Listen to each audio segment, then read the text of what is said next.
We are pleased to have with us this afternoon KTDRR Payne, an expert and consultant in the area of measurement for PR, social media, and communications.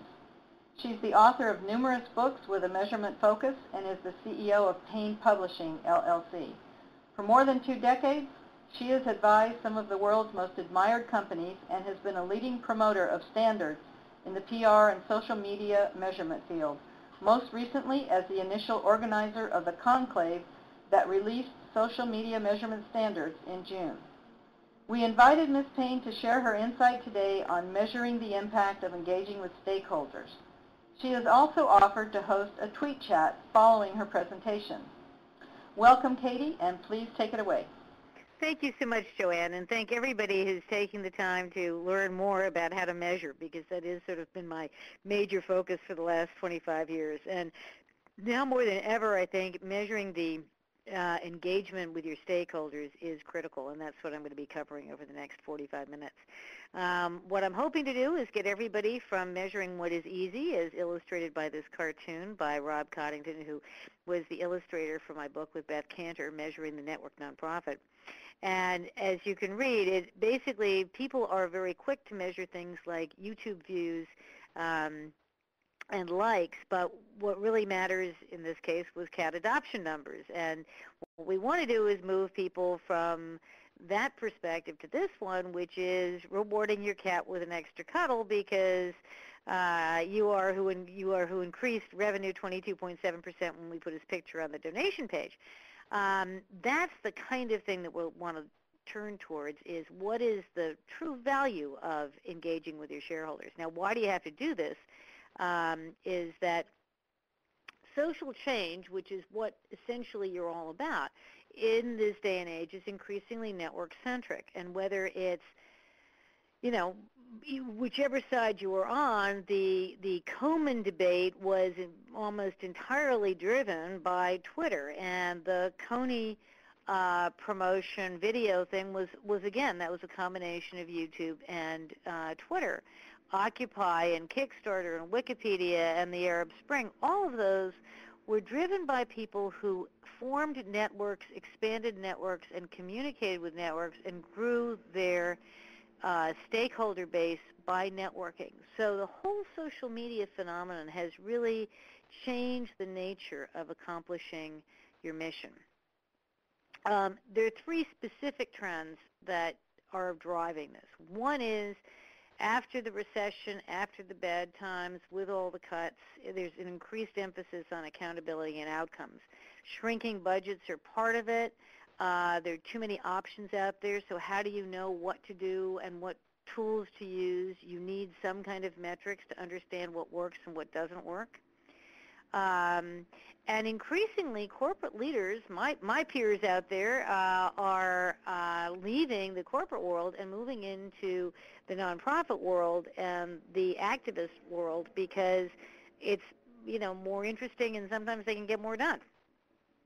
So that's one thing. The next big trend we have is, of course, big data. It's on everybody's mind, and everybody assumes that with enough data you can measure anything. And social media, because of the proliferation of Facebook Insights and things like that, has made it seem easy to measure. And so it's not, the reality is it's not just a matter of data crunching, but a lot of people think that that's exactly what's going on. And finally, there's a move towards greater transparency. There's a lot of research that shows that transparency builds trust. Most organizations want to increase their trust. Therefore, they are increasingly releasing their accomplishment statistics, their success rates. UNICEF now publishes their annual report online. Many, many companies are doing that as a way to share their information in public, make everybody smarter, but also increase trust. And people know that you really have to have some benchmarks out there, and the more people post results online, the easier it is to benchmark your results against them.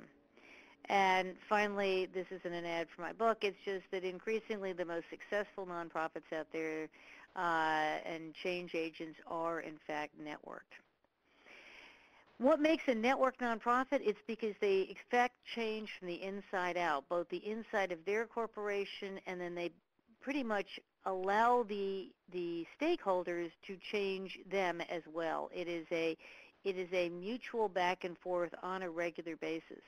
So you have staff in the institution, you have the people that you serve, and there's a continuous flow of information back and forth that helps you achieve the goals more effectively and efficiently.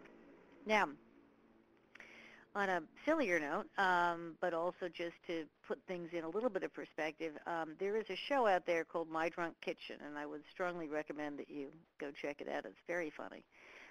The point is that about 1 million people watch every episode. It is grainy. It is done in her kitchen. There is no production value. It is funny, and it's basically a spoof on cooking shows. She gets very drunk and cooks. It's very funny. But compare that to how many people watch Anderson Cooper on an average night, which is 179,000.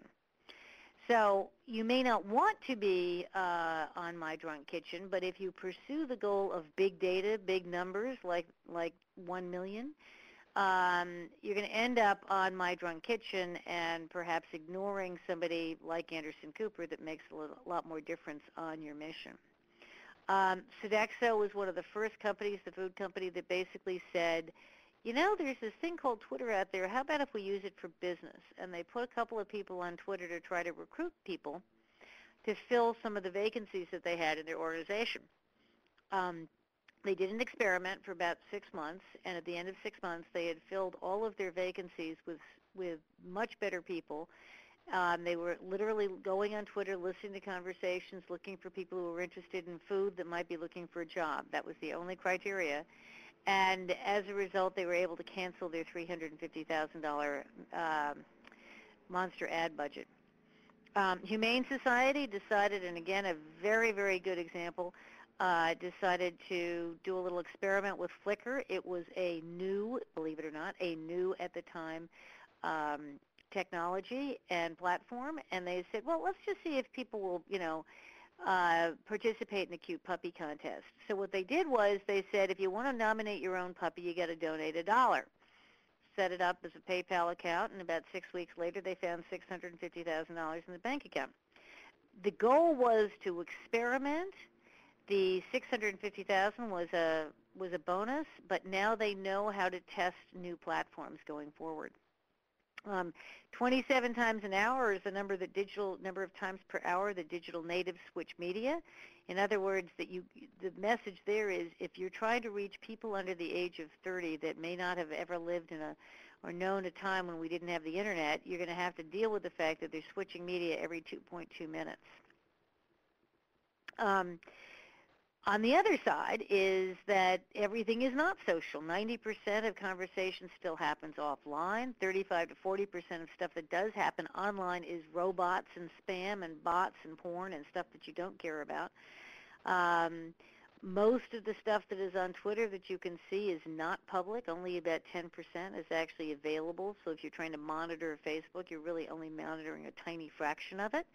And then, even of what you are monitoring, how much of it is actually seen? Ford Motor did a study to say that found that about less than 5% was actually, of all the stuff that they posted, was actually seen. Most people on Twitter have no followers. They may just follow people, so you don't really know how many there are. And they may or may not engage. And, oh, by the way, email addresses. 25% never even makes it to an inbox. So harder and harder to get people to respond and interact. So what you do need to do is build relationships, right? It is not about the number of cute animals in your content. We know that. What is important is to look at the two important factors. One is influence and one is relationship. So let's talk a little bit about influence.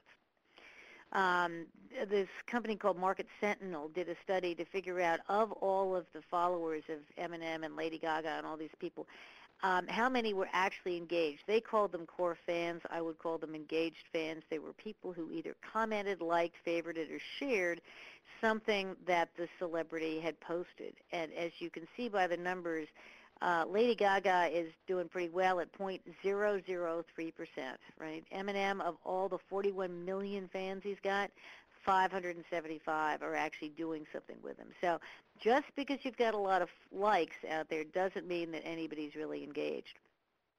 It's also important to remember that influence is relative to the mission you're trying to achieve, and you guys have very specific missions, and you may or may not need the influence of Lady Gaga or Katy Perry, and you certainly may not want, the all of the followers of Miley Cyrus. Who cares? They're not going to be important to your mission.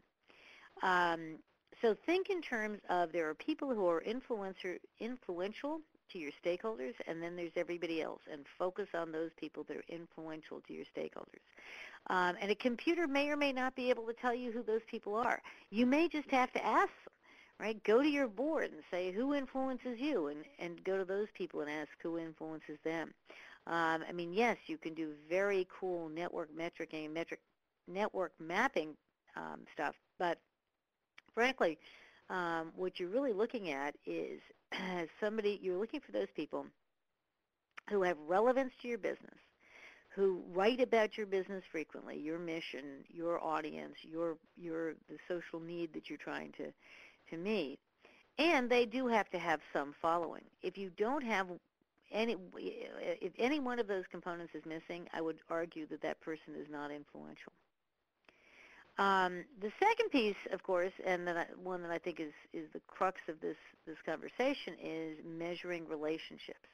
And it is a little bit more scientific than saying, Amanda, on a scale of 1 to 5, where 5 is I do and 3 is meh and 1 is heck no. There is actually a way to do this. Essentially, what you're trying to do is move people along the spectrum from eyeballs, which is sort of mainstream media, to an online engagement of some sort, to social media where somebody is actually advocating or amplifying your messages or doing something along those lines. And the nice thing is the fact that with social media, there's much more ability to measure. And folks like Procter & Gamble now are basically throwing out all the eyeball counting and hits and everything else and saying they don't matter. We only want to pay for actual engagements. So if you go back to the old world of 10 years ago, it was all about how many eyeballs do I reach. And I would argue that they might have been called impressions, eyeballs, opportunities to see, whatever, reach, if you will. But all of that stuff, is to relationships what men's whistling at women in the construction site are to true relationships. You're not going to have a relationship there, or there isn't one. You're not creating one, and there probably never will be one. And things like Facebook and Twitter, likes and follows are great, except for the fact that you don't really know who those people are. It's like LinkedIn, it's like Match.com. You don't really know that guy that's winking at you is, your weird cousin Ralph living in the basement with his boa constrictor and his parents, or is it somebody that you might actually be attracted to? You need to qualify. You need to move up that level of engagement. So you do something. You either put an email out there and say respond, you put a document or a picture or a video or something out there, you ask people to respond to it. And that's your first level of engagement, right? That level of trial or consideration or perhaps amplification where they're sharing your content. And then at some point they say, okay, great, I buy it. I'm bought into the message that you're giving me. I'm going to volunteer for your organization. I'm going to give money to your organization. I'm going to tell my friends about your organization. And that's fabulous. That is engagement. But the process doesn't stop there, because as anybody who's ever been married knows, the easy part does not start after you walk down the aisle. Once you've engaged that person, you've walked them down the aisle towards your mission, you need to keep them engaged, and you need to turn them into an advocate, and that's what you want to do. And frankly, if you do that, it just will be more cost effective. Now, on the commercial side, if you look at Zappos and you type into Google, I love Zappos, there are 1.19 million references. Citibank, that spends 100 times more a year on advertising and communications than Zappos does, gets 21,000 references. So it's just not cost effective. And if you look at politics, which is closer to the world that you guys are in, all you have to do is look at Obama in 2008. He spent $6,000 per delegate. Clinton spent 147.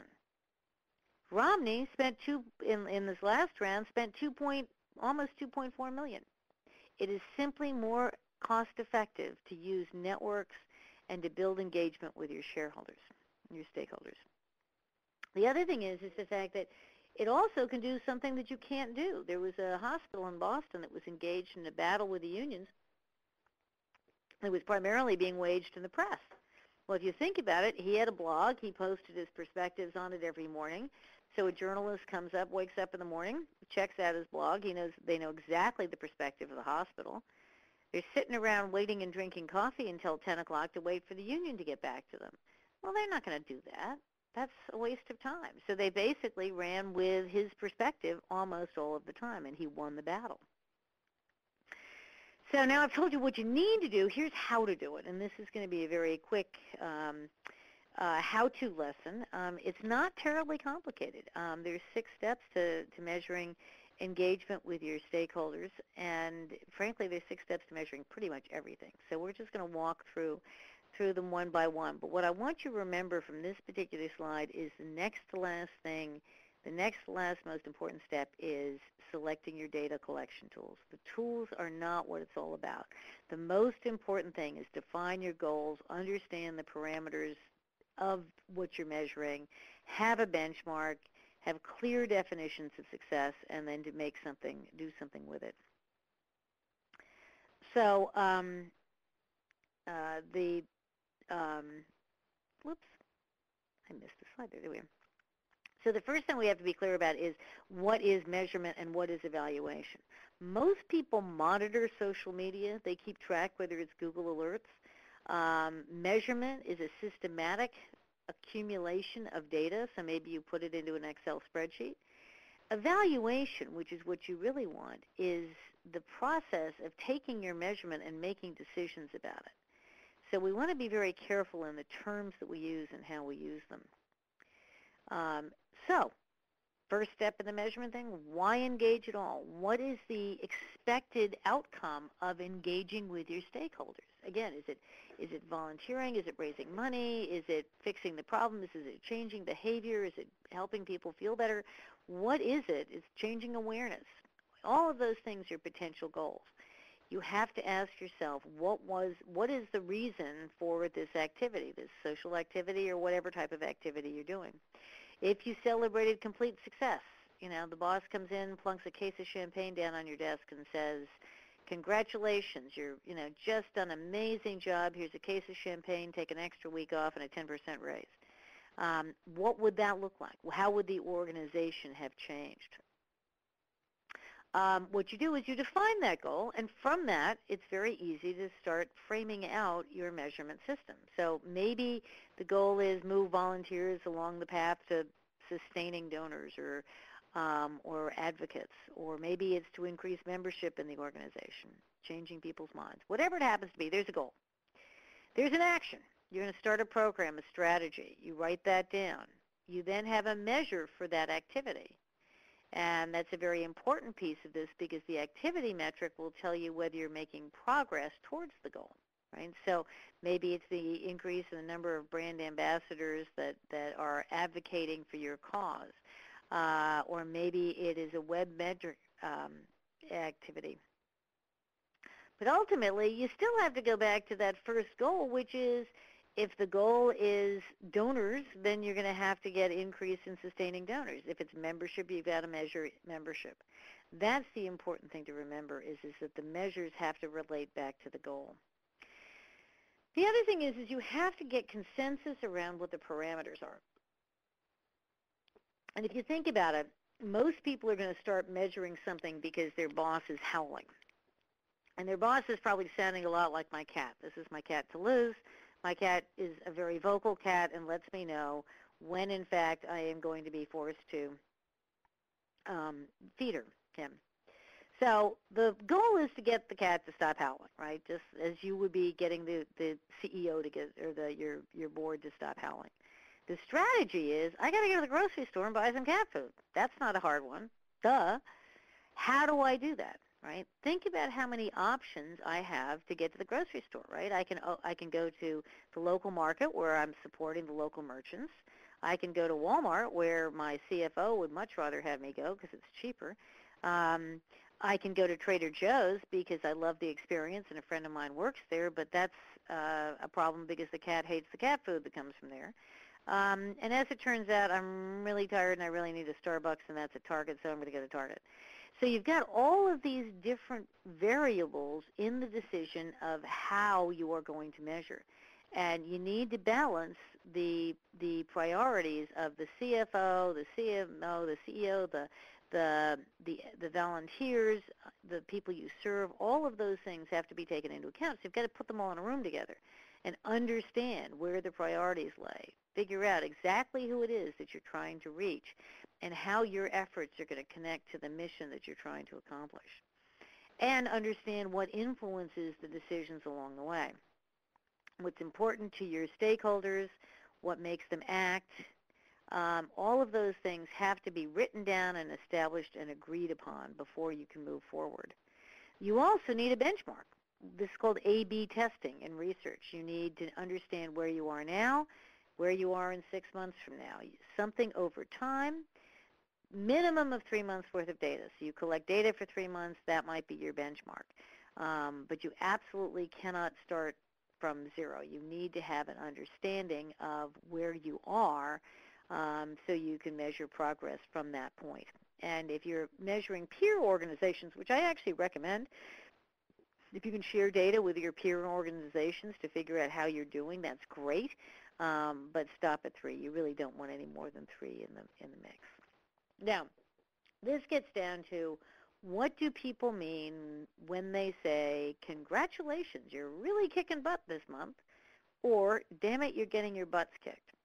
And if you have a program out there and somebody's saying this to you, your first action needs to, make the stop sign there and say, what does kicking butt mean? And the problem with most measurement programs is that people have not reached consensus around what kicking butt is. And so what I say is you need a kick butt index. You need a number or a series of numbers that relate back to what it is you're trying to achieve. And it's got to be actionable. You have to be able to do something with the information. It's got to be specific enough so you can make a decision around it. It's got to be there when you need it. So if somebody's saying, make a decision about this next Monday, you're going to have the data in your hand on Friday. It should continuously improve your process, and ultimately you're going to become what you measure. So whatever that metric is has to be chosen very carefully. And if if the mission is to improve relationships with a community, you're going to have to do some kind of relationship survey in order to understand that progress. And so what you're going to do is you're going to have a series of questions that you're going to ask about a relationship. Do you trust this? Do you believe that this organization has the ability to do what it says it's going to do? That's a reflection of trust. Or when they make a decision, this organization keeps people like me in mind. That's another good measure of a relationship. Well, if you know what those questions are you're going to ask, you're going to be more like the right answers to those questions. So you need to be very careful about what this number is, because you are going to change your behavior as a result of it. For the record, a group of us, the conclave, as Joanne said, I herded all the cats into one place and got them to agree on some basic standards for social media measurement, and I just put them up here. I'm not going to go through every one of them.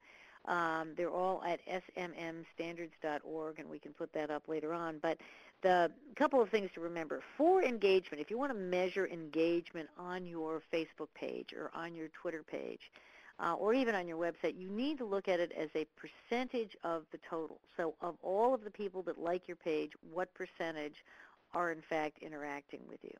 All your followers, what percentages of them are retweeting or comment or favoriting your tweets? So it needs to be looked at as a percentage.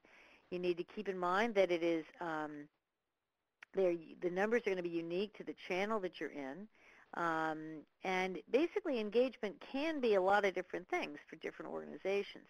It is defined as some action beyond exposure, and it implies an interaction when somebody engages with you, with your brand, or with your site. A conversation about you is a different animal. People are not, if people are talking about you, that is not necessarily engagement. That is considered an earned conversation and is measured differently. Whatever you define engagement and conversation to be, it's got to go back to those goals and objectives. So here are a couple things, suggestions. If you want to measure engagement with a website and you're using Google Analytics, standard indicators, proxies, if you will, for engagement might be the percentage of pages where there's the percentage of people who visit more than 2 pages per session, the percentage of people that spend more time on your site than 30 seconds, and maybe the ratio of repeat visitors to first-timers, right? Something like that would come out of your Google Analytics data. For social media, it's the percentage of shares and comments on Facebook relative to the total number of likes, or the percentage of favorites and retweets on Twitter. Just ideas. There's lots of them. You can brainstorm about them, but those are just a couple of ideas. Ultimately, you've got to make sure that your metric ties back to the goals that you set. So your key performance indicator might be increased messaging. Then you're going to have to look at your KBI is going to have to be something around the presence of messages in the media or in the conversation. If it's volunteer engagement, then you need to develop an engagement index. If it's relationships or awareness, you're going to have to do some kind of a survey. And there are, if you get in touch afterwards and you want to do more on relationships, there's great white papers at instituteforpr.org, and I've got a paper, and it's in my book and stuff like that. So there's lots of ways to measure those relationships. But the selection of the tools, second to last point here, is content analysis of the conversations is definitely important, because that's where you're going to learn how people perceive you and how people are talking about you. But it is not a substitute for survey research. Survey research is going to test to see how people are feeling about you in a much more structured, organized way. Web analytics are just a necessity. You should have Google Analytics. It's free. You should be using them. The point is if you really want to understand predictions and correlations and the interactions of these things, you're going to need 2 out of 3. And again, goes back to the objective. What's the objective? What's the KPI? That's going to determine your tool. SurveyMonkey is a great way to do surveys. It's free. Facebook Insights is free. Google Analytics is free. Convio costs some money. Content analysis can be done by volunteers. It can be done by students, or you can pay money to do it. The point is the fact that don't even get to the point of thinking about what tools you need until you've figured out what the objectives and the KPIs are. And then ultimately, Beth Cantor and I are very firm about the fact that you should be data-informed, not data-driven. You're going to get data back. It's going to tell you some things. It's going to inform you, but you're still going to need your own gut instinct.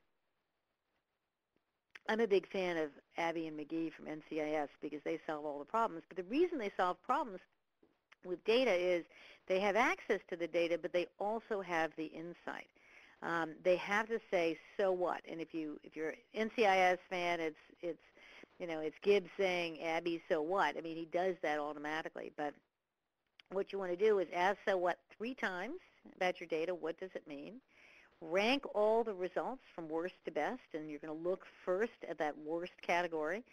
Figure out what needs fixing. Move resources from what isn't working to what is, or change the ones that aren't not working to ones that might be. Then look for success. Then understand what the competition is doing, and try to have systems in place to make sure that you can look at things over a 13-month average.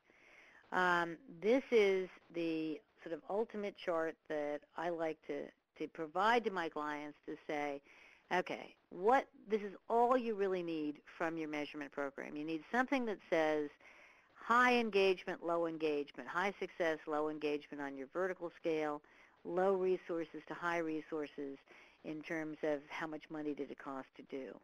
And you don't even have to use actual raw numbers for the resources used. Just classify everything you do in terms of low resources, medium, high, and very high, and you'll figure out very quickly that, down in this lower quadrant where you've got high resource use and low engagement score,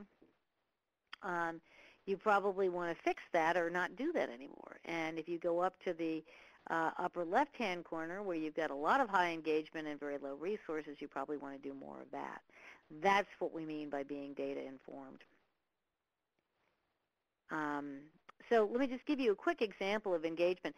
UNICEF was looking at engagement as a metric, and they asked us to define a metric, which we did similar to what I just presented about likes and comments and shares, looking at a percentage. And I was convinced that it was the beautiful photography that they put out on New Year's Day, and all the beautiful, heart-wrenching photographs of babies and young girls and young boys and stuff like that. And when we put all the data together, turns out that David Beckham's naked chest was basically driving most of the engagement. But that wasn't really the answer that they wanted to hear. What they wanted to hear was that, and needed to hear, was what actually drove messages that implied that the person understood UNICEF's mission. And it turns out that it's Mia Farrow and her trip to Africa got far more high-quality comments and far more messaging across. And that's because even though she doesn't have nearly as many fans, her fans are much smarter and much more informed about the topic. CNCS is another organization that we work for, the Corporation for National and Community Service. What they figured out was all of those conversations about them were driving people to their website where they would volunteer. So they're able to identify, first of all, a very strong correlation between their communications activities and the end result, the outcome of volunteering, because they had the data that said this is how many people went to serve.gov. But more importantly, they could also say, you know what, there were some that worked much better than others. And so they were able to identify the specific programs that worked better to drive volunteerism. So to close, just remember, it's not about the media or the social or anything else. It's still about your mission, your stakeholders. It's not about big data. It's about how you use this data to advance your mission. Be data informed, not data driven. And forget about how loud you're shouting. Make sure you're measuring your relationships. And if you want more information, join us on our tweet chat next week. And find me here, and feel free to email me any questions in the meantime. Thank you so much. Well, thank you very much, Katie. We do have a couple of questions from our audience, so I'm going to share those with you. The first one does relate to Twitter. It says, tweets only allow 140 characters. How are Twitter chats a viable option for in-depth conversations, or are they? Very, very good question. I think that they are a viable format for a quick exchange of ideas that will then be followed up in blog posts or on Facebook or somewhere else. What I typically find is when I run a tweet chat, what I try to do is give out links to pages where the rest of the information is whenever possible. It is a very short form. It's similar to questions and answers at the end of a live conference, where you don't have time to go into a tremendous amount of depth, but it's a good place to sort of provide yes, no, here's my top-of-the-line answer. So is it a great conversation starter? Yes. Is it a great place to have all the answers? No. I think that's where blogs come in very handy, because you can have, and Facebook pages as well, you can have far more dialogue. Google Chat is another one that I'm a big fan of, to have a more in-depth conversation. Great. Thank you very much. Another question that came in. How do we balance maintaining a professional reputation and make our social media fun? Oh, but I don't think there's no question that you can't be both. First of all, the beauty of social media is you have to be real and authentic, because otherwise nobody's going to read you anyway. So your reputation should reflect who you are anyway, and social media is just a way to communicate it. nobody wants to be boring. No organization sets out there and says, I want to be boring. I mean, I have a very good friend who works for hospice, and I got to tell you, those people are the funniest people I've ever talked to. I mean, yes, they live with death and dying all day long. That doesn't mean they don't have a sense of humor about what they do. So, not that I've gotten, my local hospice to have a Comedy Central page on Facebook, but it's not. You have to be real and you have to be who you are. And the other side of that is that no organization is just the organization. It is always going to be made up of people. And people are going to do your social media, whether whatever that person is, whether it's the executive director or whether it's a volunteer or whether it's somewhere in between. It's still a human being, and that human being, it's perfectly okay. You obviously have to have rules. You have to have a social media policy and say, no, we can't endorse anybody, and, no naked shots, and, none of this, but that's just sensible. It's just like, don't be stupid. But I would definitely let your personality come through, and what I can tell you is the fact that, and Beth Cantor and I, have both experienced this, which is that Beth Cantor is known as the, guru of nonprofit social media, and I'm known as the queen of measurement.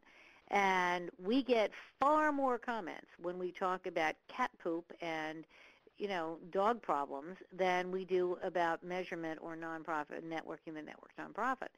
That's how, in fact, we sort of built our relationship, was the fact that we both said, isn't it funny that here we are, known for this expertise, but when we added up the number of comments we got about discussing our days and the challenges of cleaning litter boxes, we get more comments. So the reality is all of my research for the last 10 years in social media points to the fact that the more human you are and the more you share personal, hopefully sometimes amusing things, the more people will engage in your site. Well, that's interesting and very good to know. Another question, somewhat along the same line. How do you respond to dislikes or unfavorable content on your social media? And is this something that you should measure also? I do think you should measure unlikes. And the number of people who unlike you after a particular thing. I think you have to keep the mission in mind, and don't take everything, too not don't take it too seriously. But I think it is important, again, just as if you were at a cocktail party and somebody was, sort of took you aside and said, in a normal human voice, I've got a problem with that. And you would respond reasonably, and at some point you might agree to disagree. A reasonable person making a reasonable complaint, you respond to reasonably. However, there's a lot of people out there who are not so reasonable. And you can choose whether you want to engage with them or not. My general philosophy is not to engage with anybody who has, very low following, no reach, no, real influence out there, and that that really may have a track record as a ranter. My advice is the fact that if you're getting something really, one or two comments that are really, really negative, you try to find as much out about their background as you possibly can before you respond. Obviously, if it gets to be 3 comments along the same line, then you may have to get into a war room and figure out what your response is, because it may be that you've said something stupid or that it is a policy that people are disagreeing with that you may or may not be able to do anything about. I think the sad example is Komen, if you think about it. What started out as one pretty negative, nasty tweet about Komen's decision that may or may not have been fueled by an email from Planned Parenthood. When you do not respond at all, it is only going to get worse. And when you respond in a medium that is not where the controversy started, it's only going to get worse.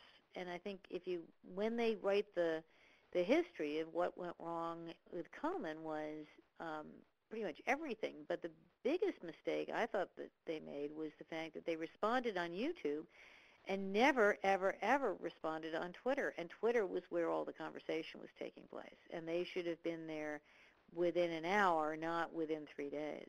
So, I mean, I think that you have to kind of weigh it. But somebody once said to me, you know, how many negative comments is too many? And I think 3. I think once you've got 3 negative comments about something, you need to get back to those people, treat them just as you would, you know, 3 people at your cocktail party saying, you know, I think your food is horrible. And you might want to go look and see whether maybe, you know, somebody put soap in instead of water. I don't know. I mean, but you have to look at something, I think, when you've got 3 negative comments. Okay, that was very interesting. This is a kind of follow-up to that. How can you balance maintaining a positive relationship with an engaged user on social media if that user seems to be using you to promote their own agenda or possibly products even? Oh, I think, I mean, those are the people that are, 2 different things. If they're promoting their own agenda, you can say, I think you're promoting your own agenda, and I don't think this is an appropriate place for it. You know, it's your living room. If it's on your Facebook page, if you're on somebody else's Facebook page or somebody else's blog, you have to abide by their rules. But if they're on your Facebook page or your living room, you have to have rules, and you have to say there is no promotion, there is no self-promotion. Or you do nothing and wait for somebody else to point it out. I mean, I think the most effective thing that you can possibly do is to just have other engaged fans go, you know what, this guy's got an agenda, don't pay any attention to him. That has happened in my life countless times when either we've been working for clients and they've, got ranters going, and it turned out, one time it actually did turn out that the ranter was working for the competition, and this was a strategy. That had to be settled by a lawsuit or a threat of a lawsuit. In other cases, people were going after me because I was saying negative things about a particular project, and all I did was point out the fact that that person was an investor in that project, and I, had a huge amount of financial gain at stake if the project didn't go through. Now, you can do that. Ideally, you wait for somebody else to do it first, but, if it's a situation where it's a ranter making a lot of noise and you can pinpoint the fact that that person has an agenda, I would do it. Okay, well, thank you very much. I think we're about out of time, so I just want to thank you again very much, Katie, for your presentation, and remind all of our listeners that we will have a tweet chat next week. We'll be sending out an email, I think, with all the particulars on how to participate in that. And we thank you again very much for being here today, and we look forward to keeping up a relationship with you in the future. Absolutely, and I very much look forward to live tweet chat because I love those questions. Okay, thanks very much. Thank you.